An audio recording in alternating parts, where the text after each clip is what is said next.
Today, we will be talking about Robert Frost, the poet Robert Frost. Next Wednesday, I will be presenting again on the history of the St. Alfio feast here in Lawrence, which is the big Italian festival held here in Lawrence on Labor Day weekend every year. This year will be the 99th feast, and then next year will be the big centennial. And then on the 17th, Jim Beauchesne, who's the retired visitor services supervisor here at Lawrence Heritage, will be speaking about interpreting competing stories, the strange career of God and country. And then on August 24th, Britt Bowner, the current visitor services supervisor, will be talking about Play Ball, a brief history of Lawrence's role in America's favorite pastime. And then to close us out on August 31st, Tom Spitaleri, who's a historian and a member of the Friends group here at Lawrence Heritage, will be speaking about the rise of socialism in the Merrimack Valley. All right, and thank you. And then that will conclude this current summer season, okay? So today we'll be looking at the life and times of poet Robert Frost, okay? And those of you who've been to my presentations before, you know that the way that I like to start things out is with a multiple choice quiz, right? Okay. All right. And then that forms the basis for the discussion, okay? So I will pass out the quiz, take a few minutes to do this, the usual 10 questions, okay? I have pens and pencils here. If anybody needs one, let me know. And then we will go over the correct answers, and then again, that will form the basis for the presentation. All right. While you're finishing up the quiz, we had, as some of you know, for July, we had up a bicentennial exhibit in the gallery. And that came down Monday and Tuesday of this week. And this morning, we have the August and September exhibit now in our gallery on laborers, workers, okay, the labor movement. Stephen Lewis, who was a collector of a multitude of posters, he lives in Malden. And he just set up, as I said this morning, his posters here on the labor movement, workers' rights. So if you have time today when we're done with this program, if you'd like to take a look in the gallery, and some of the posters are in the community room here, as you can see as well. But the exhibit will be up until September 28th. Okay. Looks like everybody's done with the quiz, so why don't we get started? Okay. Okay, now, number one, we'll start with a very basic question about Robert Frost, okay? Where exactly was Robert Frost born? Okay, would anybody like to volunteer their answer? San Francisco. Okay, yes, C, correct, yes. Okay, San Francisco, yes. Okay. Yes, you'd be amazed how many visitors I get here during the summertime, and they'll make reference to Robert Frost being born here in Lawrence, you know. So very politely and diplomatically, I need to correct people when they tell me, oh, you know, like I'm so glad to be visiting Lawrence Heritage here in the city of Lawrence where Robert Frost was born. And I'm like, well, not really. No. Okay. So, yeah, so Robert Frost was born in San Francisco on March 26, 1874, okay? And he moved here in 1885 as an 11-year-old boy, okay? So born on March 26, 1874, San Francisco, and arrived here in Lawrence as an 11-year-old in 1885, okay? Now, so does anybody know what brought young Frost to Lawrence anyway? Okay, you're on the right track, Andrea, yeah. What happened was the Frost family was originally from Lawrence here, okay, and working in the mills, you know, the local economy here. And what happened was in 1885, Robert's father died, okay? So, and other relatives were in the Lawrence area, okay, or Lawrence itself. For example, his grandfather and his great uncle, okay? So Robert Frost's mother, when her husband died and she had young Robert and his sister, okay, she thought it would be best for Robert to be brought up amongst his relatives here in Lawrence, okay? So she moved with Robert and his sister, so she brought them here. His youngest sister was Jeannie, by the way. The mother was Isabel. So Isabel brought young Robert and young Jeannie to Lawrence here so that they could be raised amongst the Frost relatives instead of just, you know, out there in San Francisco, no Frost family around, okay? So she thought it'd be best that he be brought up amongst his relatives here as well as his sister, you know? So that's what brought them to Lawrence, okay? So Robert did spend his formative years here in the city of Lawrence, okay? So, okay, and of course, Frost did have a residence in Derry, New Hampshire. Right, you can visit it.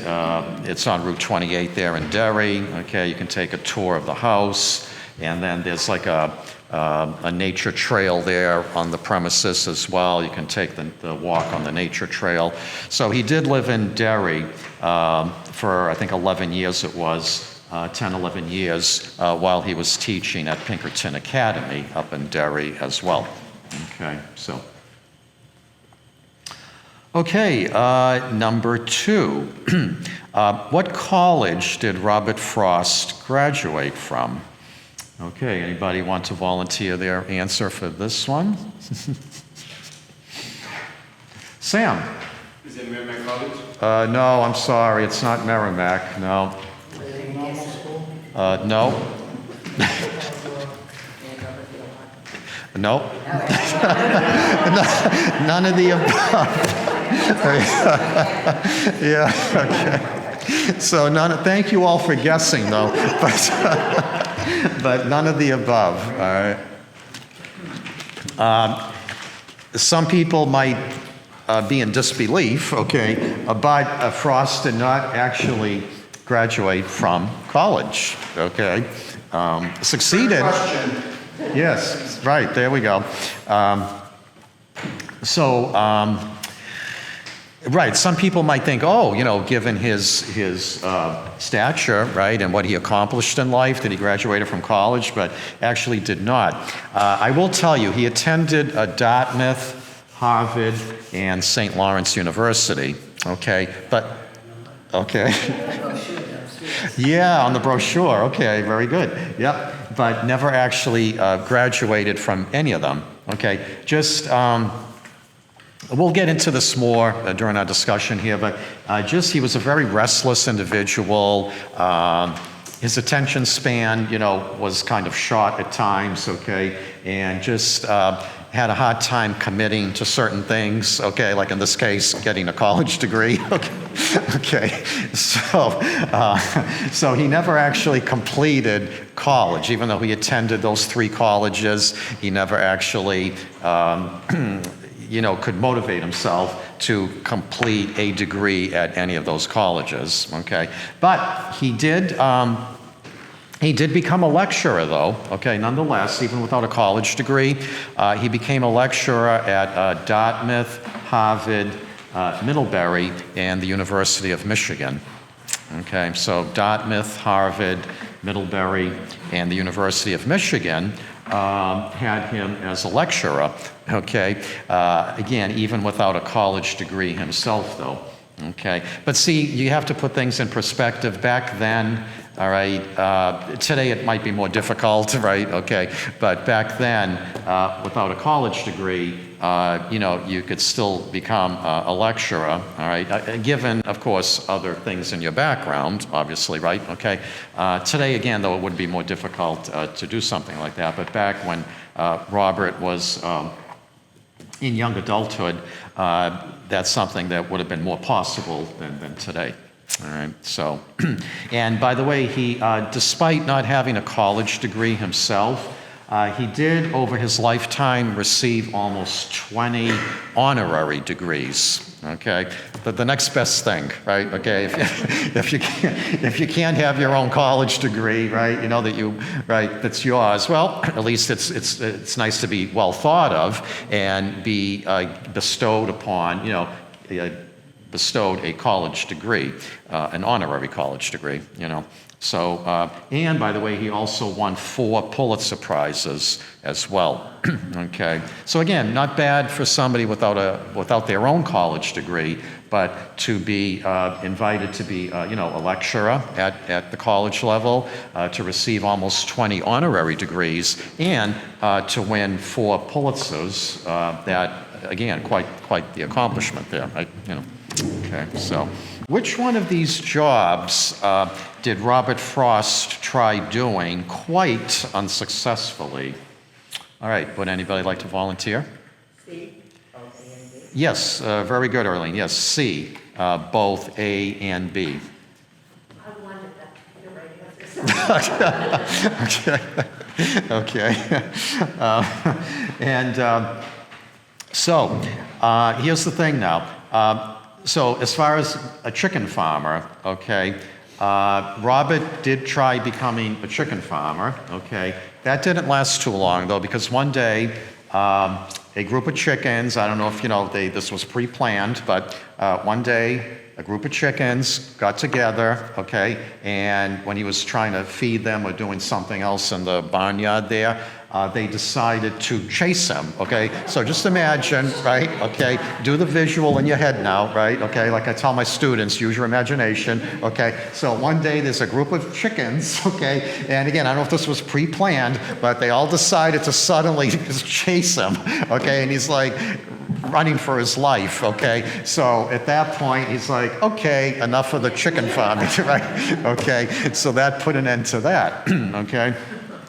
Then another one of the jobs he tried, quite unsuccessfully, was becoming a school teacher, okay? Now again, back then, you could become, in the early, 1900s, okay, when he was trying these different jobs, back then you could become a teacher without certification, K to 12, right? You could do it without certification and even without a degree, okay? So his mother was a teacher in Methuen, right, okay? And so he had that connection to Methuen there, where his mother was teaching in the system, all right? So that helped him get a teaching job in Methuen, okay? So what happened was, in 1893, when Robert was 18, about 19 years old, his mother, who was teaching like at the middle school level, was having a really tough time with her classes, okay, very unruly students. So she needed to get out of there for a while. So they hired Robert to take his mother's place to see if he could straighten out his mother's unruly students, okay? But again, no college degree, no teaching certification, all right? But let's give him a chance, all right? So at the school in Methuen, where he took this job now, where he took over his mother's classes, it would have been, the school was located at the corner of Lawrence and Park Streets in Methuen, where the central school is now located, and it's the parking lot there now for the central school, okay? But at the time, that's where the school was located, where Robert tried his hand at teaching, okay? Now, that did not go well because a 12-year-old student named John Hood, like Hood's Milk, okay, pulled a knife on Robert, okay? And Robert was able to subdue the student, But like with the chickens, at that point, he's like, okay, enough, I'm done, I'm out of here. Like chicken farming, teaching is not for me, okay? So that drove him out of the classroom, all right? And it's ironic because he was hired to try to straighten out his mother's students, okay? But no progress was made on that front, okay? So that was like the end of his stint with teaching, okay? Now, he did have a variety of jobs before he hit his stride with poetry, okay? So besides a chicken farmer and a school teacher, he also tried his hand at reporting, a newspaper reporter, an editor, a cobbler. And some of you may know from my other tours or from the tours that I do here, that he did work for a while in the Everett Mill down here on Union Street, okay, where the Bread and Roses strike began in 1912. That was the site where the first workers walked off their jobs, okay? And on Labor Day, if any of you come for the Bread and Roses Festival, I will be doing 2 walking tours, just so you know, 1 o'clock and 3 o'clock. And one of the stops we make is at the Everett Mill, where the strike began, and I do some interpreting there at the Everett Mill. Okay, so, but he did try his hand as a mill worker for a while. But again, kind of rough there at the beginning, you know? And you know how some people have to hit their stride, right? It takes them a while to hit their stride in life, okay? And Robert was one of those people, all right? But he wanted to work. He wasn't lazy, right? He did want to work, just he could not find the right match there early on, okay? But again, tried doing different things. He did want to earn money, okay? He wasn't lazy. So, okay. By the way, any questions, comments so far? No. Okay, we'll have a Q&A at the end, but just stop me if you have any questions. Okay, number 4. Frost moved around many times during his life. Okay, so besides the job hopping, there was the residence hopping as well. Okay, just again, very restless individual in many ways. All right, so exactly how many places in total did Frost live during his lifetime? Anybody want to offer their answer for this one? 41, Earlene, 2 in a row. Oh my God, yes, you're on a roll. Go help yourself to a cookie there.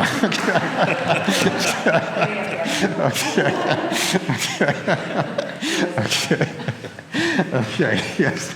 So, 41, okay, residences. Can you imagine?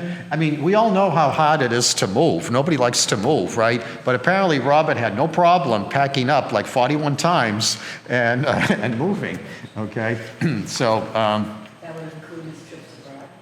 His trips abroad? Yes, correct, Andrea. That includes his trips abroad, okay? So, for example, he called Europe home, including England, okay? In Vermont, he lived in Shaftesbury and Ripton, okay, for example. In New Hampshire, in New Hampshire, he lived in Salem, Derry, and Franconia, okay? And in Massachusetts here, he lived in Lawrence, Methuen, Amesbury, and Cambridge, all right? So those are just some examples of the 40-plus residences that he called home, okay? So, but again, you know, that's just who he was. He just, you know, always on the move, literally, right? You know, and wanted to try out different places, you know, oh, let's see, you know, how this community looks, and, you know, what will this community, what does this community have, you know, what can I offer this community, what do they have, what can I give them, all right, and just wanted to see, you know, what's out there, all right, so. Okay, and by the way, before we move on to number 5, as some of you may know, some of these places that he called home did provide the inspiration for his poetry, right? Okay, which was, you know, all about nature, all about New England. That's what inspired him, right? Okay, so for example, when he lived in Vermont, okay, that's when he was inspired to write Stopping by Woods on a Snowy Winter Evening. Okay, you know how those Vermont winters can be like, right? Okay, so that when he was in Vermont, that's what inspired him to stop to write "Stopping by Woods" on a snowy winter evening. And when he was living in Derry, New Hampshire, that's what inspired him to write "Mending Wall." Okay, so just some examples of how his residences inspired some of his poems. Okay. All right, number 5. What was the name of the poem that launched Frost's status as a professional poet? Okay, anybody want to offer their answer on this one here?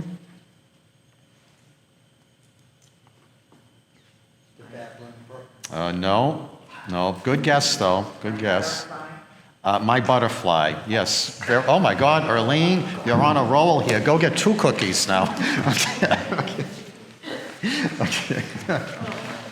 Yes. Paul and some of you know Paul and Arlene. They're friends of the park here, and they were here on the day that we opened on September 1st, 1986, with Governor Dukakis here. They were here. And they took some pictures, which I borrowed last September there when I had the 35th anniversary celebration of Lawrence Heritage, you know. So Paul and Arlene are great friends of the park, yes. So, okay. Yeah, so those others I just made up, by the way. Okay, all right. And we were friends because the chickens didn't like it. Right, there we go, right, yes, right, yes, good point there. So you knew it couldn't be farmyard friends, right, okay, because of Robert having an aversion to farmyards, right, okay. So, yeah, My Butterfly. And he got paid by the, it was called the New York Independent. They paid him $15, I believe it was 15, to publish his poem, okay? And that's what put him on track now as a professional poet, okay? As some of you probably know, and you can take a look at this after, he did publish in the Lawrence High School literary magazine, okay? Which you could take a look at this after, but he did not get paid for that. So as far as getting paid, it would have been My Butterfly, okay, that the New York Independent paid him in order for them to publish it. So, okay. All right, number 6. Which one of the following poems did Frost not write? The Raven. The Raven. Yeah, I kind of threw in an easy one here, right? Okay. That was Lovecraft that wrote that one. Well, that would have been Edgar Allan Poe. Yeah. Yes, okay. Yeah. Yes. Not Okay. Lovecraft. Yes, Yeah. okay. That's okay, Tom. That's all right. So, yes, so Edgar Allan Poe, of course, known, among other things, for The Raven, right? Okay. And the others would have been written by Frost. And, of course, all inspired there by his, by his residences, okay, to do with nature and New England. All right. Now we'll get back to perhaps some more challenging questions here, okay? All right. Under which mayor of Lawrence was the Robert Frost Fountain across from City Hall created and built? Okay, anybody want to offer their answer for this one? John Buckley. No. Kevin Sullivan? No. Lefebvre? Larry Lefebvre. Yeah. You broke your winning streak there, Arlene. Yes, okay. All right. Put the cookies back. Too late, I ate 'em. Yeah, too late, you ate them already. Okay, so the Campagnon Common in downtown Lawrence here, which is the focus of one of my walking tours. I think that's, you can check the green flyer over there. I think that's on Fridays, I do that. But the Campagnon Common has undergone various renovations and improvements over the years, okay? So in the early 80s, when Larry Lefebvre was the mayor, that is when they made some improvements, 1981, to the Campagnon Common, and at the same time, a group of people, various people here in Lawrence, Frost fans, decided wouldn't it be good as part of the renovations to have a Robert Frost fountain built on the Common, okay? So under the Lefebvre administration, the funding and the planning, the creating of the Robert Frost fountain was undertaken, okay? So, so that's been there since the early 80s now on the Common, okay? So basically, normally the water is running unless there's a problem going, okay? But when the water is running there, it looks especially good at the fountain, okay? And you have some small birch trees there, right? Okay, so the nature that you'll see if you've seen it already or if you get a chance to go to the Common, the nature that's part of the Robert Frost fountain, of course, alludes to his poems, okay? So you'll see some birch trees there, some flowers, you'll see a stone wall there, okay? So all, you know, making reference to various poems of Robert Frost, okay? So, but it is a nice spot there on the Common, directly across from City Hall on Common Street, okay? And again, like I said, when the water is running there, it's especially nice, you know? So, but, okay. Number 8, at which presidential inauguration did Frost read a poem? JFK. JFK, yeah, this perhaps was an easier one here, although not for Andrea, I guess. Okay. Okay, so yes, at Kennedy's inauguration, Frost was invited to read a poem, okay? And by the way, does anybody know the name of the poem that was read by Frost at, here's the harder part now, right, okay, at the inauguration? Okay, no, good guess though, no. Okay, it was called, and you can Google this if you're interested in learning more about it, but it was called The Gift Outright. Okay, The Gift Outright, and that's the poem that Frost recited at Kennedy's inauguration. And there are audio clips. Yes, and there are audio clips, that's right, Barbara, that you can listen to the poem as well. Yeah.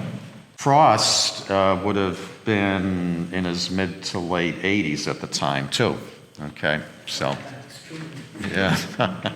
So, okay, and number 9, perhaps the most, in my opinion now, maybe not to other people, but in my opinion, perhaps the most striking thing that both Robert and his wife Eleanor shared was which one of the following? D. B? D. D. D, correct, D. Remember that flyer? Yes, and the flyer, okay, yes, good, okay, so D, yes. They were both co-valedictorians at Lawrence High School, okay. The others I just made up, so. Okay, so 1892, all right, apparently Robert and Eleanor had the 2 highest GPAs in their graduating class, okay, and became co-valedictorians at Lawrence High School's graduation that year, okay. And some of you may know the story. After graduation, it was a June evening, okay, 1892. So after graduation, they had a reception on the Campagnon Common, okay? Well, back then it would not have been known as the Campagnon Common. It was just the Common or the North Common, okay? In 1845, after World War II ended, it was named the Campagnon Common in honor of the 3 Campagnon brothers, Albert, Bernard, and Carmen, who were from Lawrence here and who fought and died in World War II. Okay, so. I'm a little confused, Rich. Yeah, Tom. You said 1845. Yeah, I caught Oh, I'm it. sorry. I'm sorry. Thank 1945. I knew what he meant. That But wasn't. you know, but thank you for mentioning. Yes, no, but please do correct me if I make a mistake. That was pretty early for. Okay, there we go. Okay, so yes, so 1945, after World War II ended, the city named it the Campagnon Common in honor of the 3 brothers who fought and died in World War II. So yes, who grew up on Chestnut Street, just north of the Common here. So So when Robert and Eleanor graduated, there was a reception after the graduation on the Common, on the site of the Robert Frost fountain now. Okay, so directly across from City Hall, where the Robert Frost fountain is now located, that's the part of the Common where the reception was. Okay, so it's not just by coincidence that the Lefebvre administration had the fountain built on that section of the Common there. Okay, so. All right, and number 10, where is Robert Frost buried? A, A? A. Yes, correct, A. The old Bennington Cemetery in Bennington, Vermont. Now, some of his relatives are buried here at Bellevue Cemetery in Lawrence, okay? Mount Auburn Cemetery, I just threw that in there. What's that? Because everybody's there, yes. That's right, Barbara. Including some of the founding fathers of Lawrence, okay? Like Charles Storrow, I believe, is buried at Mount Auburn. Yeah, okay. That's a very poor cemetery to be buried in. It's not a very wealthy cemetery. You ever been there? No, I actually haven't, no. You need to get there. Yeah, I It's guess I do. Very poor. Very poor. Very small monuments. Huh, gee, that's terrible. And Cambridge, too, you know, in Cambridge. I think the plots are like over 10 grand a piece to get into Oh, when I man. see the newspaper. Oh, yeah, gee, yeah, I see what you mean, Tom. Oh, man, boy. Okay. Is that his parents that are buried in Bellevue? Well, I know some relatives are there. I don't know if anybody here knows. You can inform us if you'd like. But His parents are very. it's the parents. Okay, so the parents, among other relatives. Grandparents and his mother. Okay, okay. His grandparents and his mother are up at Bellevue. Yeah. Okay. Thank you, Denise. So Rich, why is he buried in Vermont? Okay, so why is Robert buried in Vermont? Okay, well, he did call Vermont home for a long time. He had multiple residences, no surprise, right, in Vermont, okay? So he chose Vermont as his final resting place. Although he had a lot of choices, considering all his residences, right? But Vermont was his ultimate choice, so. Bennington, wait a minute. Bennington, yeah, That's the old Bennington Cemetery. There's a lot of, yes. if I remember correctly, that's where most of the Green Mountain Boys are. I wonder if that had Yes, something to do that's with right, the Green Mountain patriotic Boys. end of Robert Frost. There could have been that connection there, There's a Tom, as lot well. of the yeah. Green Mountain Boys are buried Yeah, in old yeah, Bennington. okay, Grave, yeah. that's right. So probably not a coincidence either that that's where Frost ended up. I'm sure that was, It had some, that factored into it, into his wishes, no doubt, yeah. because Lawrence only has one patriotic person, that's the granddaughter. Is it granddaughter or great-granddaughter? Stark. That I don't know. It's either the granddaughter Yeah. or, no, great-granddaughter, I think, of John Stark. Yeah, In the morning, it's in Bellevue, I just forgot Okay. if it's the granddaughter or great-granddaughter of John, maybe great-granddaughter of John Stark. okay. Is buried Okay. in Bellevue, but Yeah, okay. that Bennington Cemetery is loaded with the Green Mountain Boys and the Yeah, patriotic. okay. Now that you mention it, I think you're right, yes. Yep, so. And the views are beautiful. Yeah, so it's like a churchyard cemetery there, okay? So Frost died on January 29th, 1963, 88, almost 89. He died of heart disease. He had a heart attack, and his heart was not in good shape, you know. So he died in Boston, at a hospital in Boston, okay? Now, his wife, Eleanor, had died earlier in 1938 of cancer. All right, so he was a widower there for a while.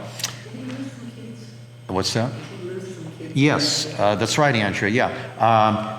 They had like 6 or 7 children. Some of them died young. One committed suicide, one ended up in a mental institution.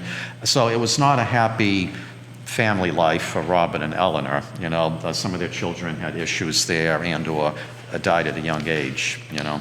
So, so the services for Robert were held at Harvard University in Cambridge. And then he had his wife cremated, and then he was cremated as well. So he and his wife's ashes are at the old Bennington Cemetery, okay? I have not been there. I've looked it up online, but if you ever do go up to Bennington there, and you go to the old Bennington Cemetery, it is clearly marked. If you want to visit the plot there where the Frosts are, Robert and Eleanor, I've seen pictures of it online, so it is clearly marked. You should be able to find the grave easily. So, you know, yeah. All right. Okay. Let me just fill in a little more information about Frost, and then if you have any questions, okay. Just some things that I wanted to mention that are not on the quiz here. All right. First of all, Robert's, and some of you may know some of this information already, just bear with me.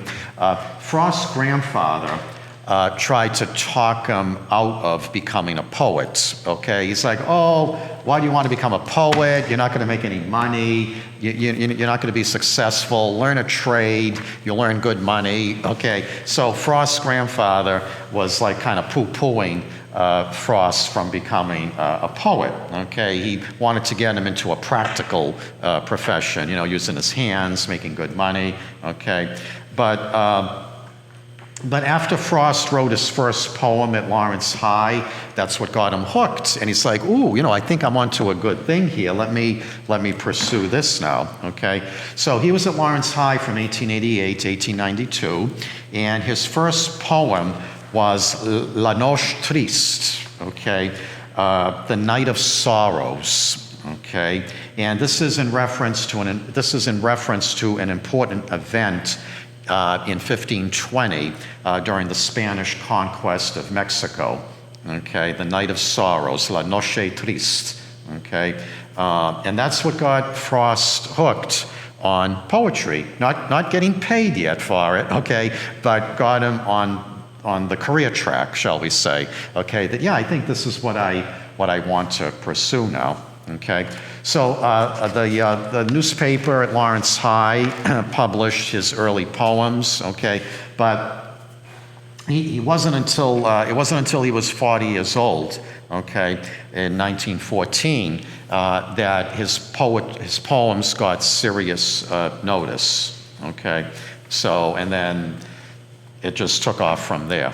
Okay, and as you probably know, his poems, his fame, okay, rests on his poems on the life and the landscape of New England, right, which reflects that Yankee spirit that can be found in a lot of his poems, okay? And actually, Frost himself said, you know, and this is a direct quote, poetry, well, literature, I should say, literature, he said, literature begins with geography. Right, you know, that he found that the two go hand in hand. Okay, literature begins with geography, right? Okay, so you know geography. You pick a geographic location, take a look at it, ponder it, right? Okay, visualize it, go visit it, okay, and then just let the words start flowing. Hopefully, right? Okay, get inspired, right, by your location. Okay, you know, in real estate, they say it's location, location, location, right? Okay, and Frost kind of took that and applied it to, I think, you know, his inspiration to write his poems. Okay, so for example, you know, we have the road not taken, right? Stopping by woods on a snowy evening. Okay, and let's see, what else did I want to mention about Frost? I'm just checking my notes. So he was the chief editor of the Bulletin, the literary magazine at Lawrence High, and he did play on the football team. All right, some people don't know that about Frost, that they're surprised to learn that he was an athlete. He was a football player, okay? But here's a brief little story about how he got to play football at Lawrence High. So September of 1891, he was on the Common watching the football team practicing for their Saturday games, okay, their weekend football games. And he was within calling distance when the team discovered that a player was needed for scrimmage purposes, okay, if the first string were to be given adequate opposition. So, half in jest, someone suggested that Frost might fill in. Okay, just spontaneous, you know, things happen spontaneously sometimes, okay? And the mockery in the tone of his voice in which it was said, this player who was like talking to Frost, so the mockery in the tone of his voice was provocative enough to make him accept the invitation at once. Frost is like, all right, you're on, okay? So the position assigned to Frost at this practice session was right end. And he played so well that he was promptly drafted into membership on the regular team. Okay, so you know, things do happen spontaneously in life sometimes, right? Okay, and some of you might be wondering, okay, so how did the football team do that year with Frost on it now? Okay, well, they finished, you'll be happy to know, I put in my notes here, they finished their regular schedule unbeaten. Okay, so how's that, you know, unbeaten, okay? And I'm sure Frost helped make it that way, you know, through his efforts and other members of the team, okay? But, you know, just by chance, you know, he got put on the team there, and they were unbeaten that first year, that season, okay? And Frost was also on the debate team. At the 1892 graduation, he was the class poet, as well as we know, the co-valedictorian with his future wife, Eleanor White. Okay, so, all right. So I guess I think I've said enough about Frost now. And at this point, if anybody has any questions or if anybody wants to add anything to what I said, all right, Tom and then Andrea. Did he have any pen names? Because there's a great poet that no one knew about from this area that wrote more poems than his famous brother, but he had so many pen names you didn't even know he wrote poetry. Okay, to my knowledge, and maybe Barbara can help me, I don't believe he had a pen name. Not that I know. Okay. Okay, all right. 'Cause- Barbara, by the way, excuse me, Barbara is a fellow professor at Northern Essex, okay? English, right? English professor, yes. So, Because there's a great poet in Havel that his brother was greater than him. John Greenleaf Whittier's brother, Andrew, published more poetry than Whittier did. He had 8 different pen names. Wow, that's very cool. And he lived in Portland. He had to leave the area. He spent most of his adult life in Portland, Maine. But yeah, Andrew Whittier had more written poetry than John Greenleaf Whittier, except he used all those pen names. So someone actually did the research, tracked it down. That's how I found out. I didn't do all that research. I have a lot of, not that much time on my hand. This guy spent a lifetime tracking him down. yeah, all right. So, thank you for the information, Tom. Andrea? 2 things. One is, what do you know how the road less traveled came to be? I read something downstairs, I don't remember all of it. And the other is, what does the plaque say next to the Oliver School on the right-hand side of that building, the condemned building, that has a plaque across it? Okay, all right. So first of all, the condemned building on Haverhill Street, next to the Oliver School that is being rehabilitated even as we speak, right? If you've driven by that Haverhill Street there, you know. There's one wall left. There's one wall left now. Okay, they're really going to town there with it. It's going to be They demolished the whole interior. There's Okay. only one wall left. one standing. wall. All right. They left the front up. They left the front. Okay. All right. Just that, yeah. And okay. So all right. Well, it definitely needed an update there. So it definitely needed rehabbing. That's for sure. That plaque on the front, basically what it says is that that at one point was the home and the workplace of Robert and his mother Eleanor. Okay, because his mother, Isabel, thank you. The home and the workplace of Robert and his mother, Isabel. So his mother was a professional teacher, okay? And we know she was teaching in Methuen there, and then they had Robert come in to try to straighten out her class where she couldn't. And she also operated some private schools in Lawrence here, okay? And most of those places where she ran the private schools, she also lived in that same building. So on one floor would be the private school, on another floor would be the residence, okay? So like 1895, the mid to late 1890s, Robert and his wife Eleanor were living in that building that's condemned, okay, on one floor, and the mother was there, Isabel, as well. And then on another floor were the classrooms, and Robert was a tutor helping out his mother teaching those classes in her private school, okay? Another one was on Summer Street, by the way, okay? So by the way, in June, okay, during the Saturdays in June at 10 a.m., that's when I do my Robert Frost walking tour, okay? Because then in July and August, it's replaced by the Saturday morning boat tour that I give, okay? But if any of you are interested in taking my Robert Frost walking tour, that'll be next June now, 10 a.m. on Saturdays. We meet here at the Visitor Center, and we visit. We can't go inside of them now because they're either, well, condemned or privately owned, okay? But what I do is I stop on the sidewalk and I explain about the buildings where Frost lived and worked here in downtown Lawrence, okay? And if anybody has anything to add, do tell me. Britt, yes? I find it curious that it seems like Frost sort of knew what he wanted to do in life early in life. Like in high school, he was a poet. And then after high school, he takes this circuitous route, I say that, and then he goes through all these different professions, and then he comes back to being a poet. So was there something that was discouraging him? Was it his grandfather? His grandfather, yeah. His grandfather was relentless. He kept like hounding him, Robert, please, think about the trades. Think about doing something with your hands.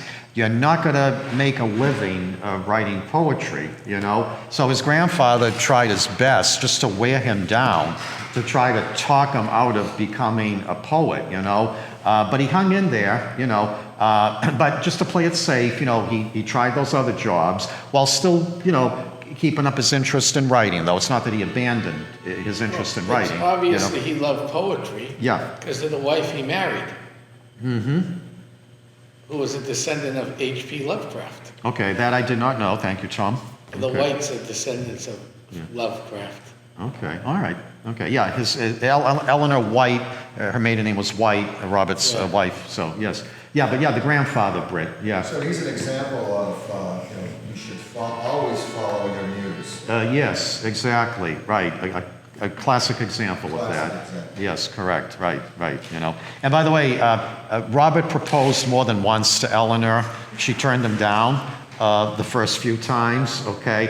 And I think precisely because she wanted him to, have a job that she knew there would be, a steady income coming into the household, right? You know what I mean? And then especially where they ended up having like 6 or 7 children after, right? I mean, that required enough resources, right? Enough family income, to raise that amount of children, but finally she relented and then she agreed. He proposed to her near the banks of the Merrimack River. Yes, okay, you knew that, Andrea. On the bus tour. Yeah, on the bus tour, on the trolley tour there, yeah, right. So in the area where is now Riverfront State Park in South Lawrence by the Bashara Boathouse, okay, off Everett Street. So somewhere in that area there, near the banks of the Merrimack River, is where he proposed, and then she finally accepted, okay, so. Did he become very rich writing poetry? No, I wouldn't say he became wealthy. I would still say he was I would call him middle class. It never did make him a rich man, in my opinion. Maybe it depends what you define as, rich, but I don't, in my mind, I wouldn't consider him among the wealthy, But he was famous. But he was famous, though. Yeah, okay. What he attained in life, the notoriety that he attained in life, in a good sense, I think, perhaps you could say, one might say, was priceless, actually. All right. Notoriety is more important than wealth. Some people do say that, yes. So, all right. Barbara, yeah. Was he part of any sort of literary communities in New England, or there are all these other writers, or was he mostly off by himself? Okay, yeah, he was mostly off by himself, which again I think just feeds into his whole personality, if you want to call it that, his whole makeup. Okay, yeah, he was pretty much on his own, I would say. But today now, fast forward to today, he does have quite the following, as you may know, out there, okay? And here in Lawrence, there is, it's in my notes here if I could find it, but there is I think I have it right here, hang on. Yes, there is something called the Robert Frost Foundation here in Lawrence. It's a volunteer nonprofit organization, began in 1997, dedicated to preserving Frost's legacy. Among other things, they sponsor poetry readings, a monthly poetry hoot, and an annual poetry festival. Now, I'm not quite sure how active they are right now, but if you Google Robert Frost Foundation, I know they used to have an office at the public library up here. I'm not sure if they still have an office there. Send me emails, and they have not, but that means that I never responded. Yeah. Okay. But he does have a lot of devotees here in the Lawrence area. And many years back, now I've been here since 2005 during the summer, okay? One summer, and this was a while back, a granddaughter of his was in town here visiting. I think her name is Lee. I could be wrong, but a granddaughter. And she's a retired professor, and I think she's living in Virginia, and she was up here one summer visiting, so she stopped by here, and I'm like, oh my God, it's like, wow, it's like, can I have your autograph? But no, I'm only kidding, but, but I'm like, wow, a Frost relative, I'm like, wow, so, I gave her a tour here, and, she was telling me all about her family, so that was quite the pleasant surprise that summer, so. But, you never know who you're going to give tours to. No, you never know. As they say, you never know who's going to walk through the door, right? And one summer, we had the president of the American Federation of Teachers come in here for a tour. She was in Lawrence for some meetings, and that was wonderful having her here, I mentioned some of you were here for that, well, the Danos in particular, right? Last September 1st, I had a 35th anniversary celebration of Lawrence Heritage, and I invited Governor Dukakis, who opened the facility almost 36 years ago now, so I invited Governor Dukakis to come back. He was very gracious. He and Kitty came here, he spoke, he mingled with everybody. People were having their pictures taken with them, and that was so wonderful, to have the person who opened us up here, opened up the facility 35 years ago, willing to come back, and help us celebrate a milestone anniversary, And then some of the former mayors were here as well, some of the local State House delegation. So it was great, and we had a nice luncheon here and cake and all that, and so it was great to celebrate with everybody, Yeah, the cakes are always great here. Somebody knows how to pick cakes. Yes, that's true. Yes, for example, 3 days ago, right, this past Saturday, 4 days ago, we had our annual Thelma Todd birthday celebration here. As some of you may know, she was a Lawrence-born Hollywood actress. So every summer, the last Saturday in July, the president of our Friends group, Joe Bella, organizes a Thelma Todd birthday festival here. And he gets a big sheet cake with Thelma's picture on it, and we have cake and ice cream. We show some of her clips, and that's always a fun event to look forward to here every summer, If you go to our Facebook page, you can see pictures of the Thelma Todd celebration that we had last Saturday. Okay.